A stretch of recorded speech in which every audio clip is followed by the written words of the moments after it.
یہ آکاشوانی لکھنؤ ہے۔ اب آپ شائستہ بانو سے علاقائی خبریں سنیے۔ وزیر اعلیٰ یوگی آدتیہ ناتھ کی صدارت میں کل ہوئی وزراء کابینہ کی میٹنگ میں کئی اہم تجاویز کو منظوری ملی ہے۔ میٹنگ کے بعد وزیر مالیات و پارلیمانی امور سریش کھنہ نے بتایا کہ کابینہ کے سامنے 20 تجاویز آئی تھیں، ان میں سے ایکسائز اور شہری ترقیات سمیت دیگر محکموں کی 19 تجاویز کو منظور کر لیا گیا ہے۔ جناب کھنہ نے بتایا کہ سپریم کورٹ کے فیصلے کے مطابق جو جوڈیشل افسران 30 تاریخ کو ریٹائر ہو رہے ہیں اور ان کی تنخواہوں میں اضافے کی تاریخ مقرر کی گئی ہے، ان کی تنخواہ میں اضافہ نہیں کیا جائے گا بلکہ پینشن میں ترقی کا فائدہ دیا جائے گا۔ اس حوالے سے آئی تجویز کو منظور کر لیا گیا ہے۔ آزادانہ چارج کے ساتھ آبکاری وزیر مملکت نتن اگروال نے کہا کہ ایکسائز قوانین میں تبدیلیاں کی گئی ہیں، اس کے علاوہ نئی ایکسائز پالیسی منظور کر لی گئی ہے۔ یہ پالیسی 1 اپریل 2024 سے ریاست میں نافذ کی جائے گی۔ وزیر خزانہ نے کہا کہ ریاست میں بڑھتے سائبر کرائم کے پیش نظر تمام 15 اضلاع میں سائبر پولیس اسٹیشنوں کی ضرورت محسوس کی گئی ہے۔ سائبر پولیس اسٹیشن پہلے ہی 18 ڈویژنل ہیڈ کوارٹر میں موجود ہے۔ اب باقی 57 اضلاع میں بھی پولیس اسٹیشن قائم کرنے کے بڑے منصوبے کا فیصلہ لیا گیا ہے۔ ان سائبر تھانوں کے قیام پر حکومت کا تقریباً 1,27,24,51,000 روپے سے زائد کی رقم کا اضافی خرچ کا اندازہ ہے۔ اس کے علاوہ SGPGI پیڈیاٹرک سینٹر کی تعمیر کی تجاویز اور منڈی ضوابط میں ترمیم کو بھی منظوری مل گئی ہے۔ بستی میں آج سے شروع ہو رہے 10 روزہ سانسد کھیل مہاکمبھ کا افتتاح BJP کے قومی صدر JP نڈا اور وزیر اعلیٰ یوگی آدتیہ ناتھ کچھ دیر میں کریں گے۔ پروگرام شہید ستیوان سنگھ اسٹیڈیم میں منعقد ہوگا۔ سانسد کھیل مہاکمبھ میں مختلف طرح کے کھیل، پینٹنگ اور مضمون نویسی کے مقابلوں میں پورے ضلع کے 4000 امیدواروں نے حصہ لیا ہے۔ بلاک سطح پر مقابلے کے بعد ضلع سطح پر 60,000 امیدواروں کا انتخاب کیا گیا ہے، جن کے مقابلے آج سے 29 دسمبر تک بستی اسٹیڈیم میں ہوں گے۔ کاشی تمل سنگمم 2 میں تمل ناڈو سے آئے اساتذہ کے وفد یمنا ہنومان گھاٹ پہنچا، جہاں سبھی نے گنگا اسنان کر پوجا ارچنا کی۔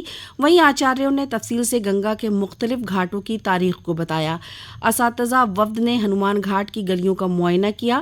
وفد نے لائبریری کا دورہ کر کانچی مٹھ پہنچا اور وہاں کی تاریخ کی معلومات لی۔ کاشی کے بعد وفد پریاگراج اور ایودھیا کا دورہ بھی کریں گے۔ دوسرے گروپ میں شامل اساتذہ اکیڈمک پروگرام میں BHU کے اساتذہ سے ملاقات کریں گے۔ BHU کا اکیڈمک پروگرام آج نمو گھاٹ پر منعقد کیا جائے گا۔ اس سے دونوں ریاستوں کے علم کے سنگم کو دیکھنے کا موقع ملے گا۔ بھارت ایک اسٹار پرفارمر کے طور پر ابھر رہا ہے۔ عالمی ترقی میں اس کی شراکت کا تخمینہ 16% سے زیادہ ہے۔ بین الاقوامی مالیاتی فنڈ نے کہا ہے کہ ملک ڈیجیٹلائزیشن اور انفراسٹرکچر جیسے اہم شعبوں میں اقتصادی اصلاحات کی وجہ سے مضبوط شرح سے ترقی کر رہا ہے۔ اکنامک پالیسیوں کی بنیاد پر IMF نے ہندوستان کے ساتھ اپنی سالانہ آرٹیکل 4 مشاورت جاری کی، جس کے مطابق بھارت اس سال دنیا کے سب سے تیزی سے بڑھتی اہم معیشتوں میں سے ایک بننے کی راہ پر ہے۔ مرکزی حکومت نے کووڈ وبا کے معاملوں میں اضافے اور ملک میں نئے ویرینٹ کے معاملے کا پتہ چلنے کے درمیان ریاستوں اور مرکز کی زیر نگراں ریاستوں کو مسلسل نگرانی بنائے رکھنے کے لیے کہا ہے۔ مرکزی صحت سیکریٹری سدھانش پنت نے ریاستوں کو لکھے خط میں کہا ہے کہ بیماری کو پھیلنے کے خطرے کو کم کرنے کے لیے ضروری اقدامات اور انتظامات کیے جانے چاہیے۔ سیتاپور کے ماحولی تحصیل علاقے کے کمپوزٹ اسکول برہماولی میں گرام پردھان منیش واجپئی کے ذریعے وکست بھارت سنکلپ یاترا کا انعقاد کیا گیا۔ پروگرام میں مہمان خصوصی رکن اسمبلی ششانک تریویدی نے پروگرام کا افتتاح کیا۔ اس دوران انہوں نے حکومت کی اسکیموں کی تفصیلی معلومات دی۔